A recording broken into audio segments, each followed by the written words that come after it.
Assalamualaikum warahmatullahi wabarakatuh. Perkenalkan, saya Ispri Karyati, guru SMK Negeri 5 Kota Tangerang Selatan, calon guru penggerak Angkatan 6 Provinsi Banten. Pada kesempatan kali ini, saya akan memaparkan demonstrasi kontekstual filosofi Ki Hajar Dewantara tentang pendidikan. Ki Hajar Dewantara memberikan pemikirannya tentang dasar-dasar pendidikan.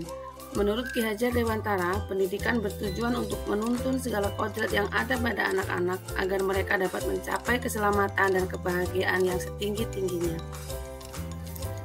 Sebagai pendidik, kita hanya dapat menuntun tumbuh atau hidupnya kekuatan kodrat yang ada pada anak-anak agar dapat memperbaiki laku hidupnya, bukan dasarnya, dan tumbuhnya kekuatan kodrat anak.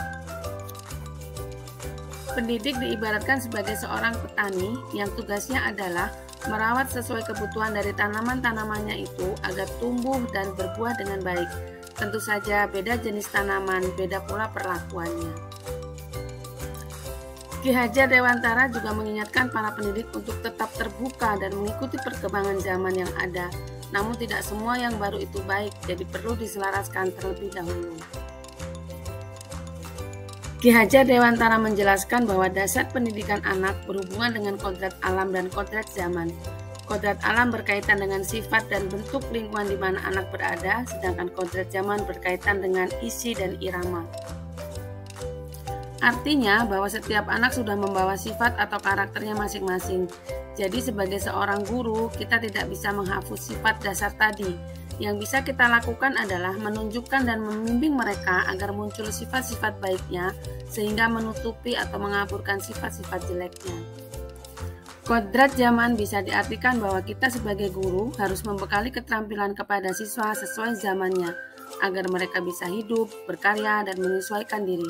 Dalam konteks pembelajaran sekarang, kita harus membekali siswa dengan kecakapan abad 21. Teknologi saat ini terus mengalami kemajuan dengan pesat, dan tentu saja kemajuan teknologi tersebut akan mempengaruhi segala aspek kehidupan manusia, seperti ekonomi, budaya, politik, kesehatan, dan tidak terkecuali pendidikan.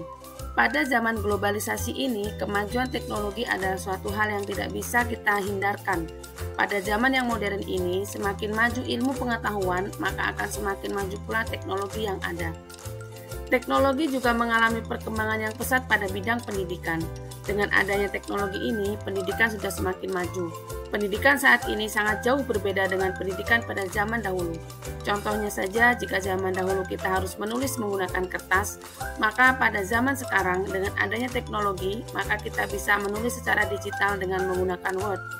Dengan adanya Word, maka manusia tidak perlu lagi menggunakan pulpen, pensil, ataupun kertas.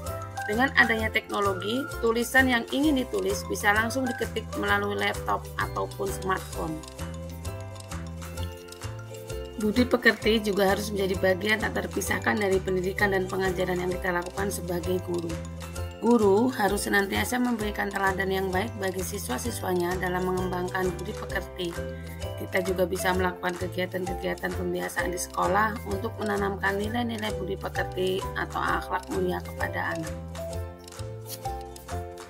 Hal terpenting yang harus dilakukan seorang guru adalah menghormati dan memperlakukan anak dengan sebaik-baiknya sesuai kodratnya, melayani mereka dengan setulus hati. Sesuai dengan semboyan Ki Hajar Dewantara, Ingarso Sung Tulodo, artinya di depan memberi contoh.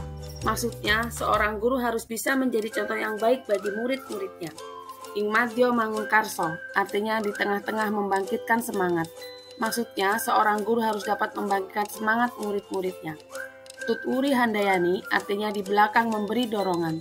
Maksudnya adalah seorang guru harus mampu memberi dorongan pada anak didiknya untuk terus maju. Implementasi filosofi pendidikan Ki Hajar Dewantara di sekolah. Yang pertama, menuntun dan mengarahkan bakat minat melalui kegiatan ekstrakurikuler seperti pramuka, taekwondo, tari saman, paskibra, PMR, hadroh, dan lain sebagainya. Di sekolah kami sudah ada 15 cabang ekstrakurikuler.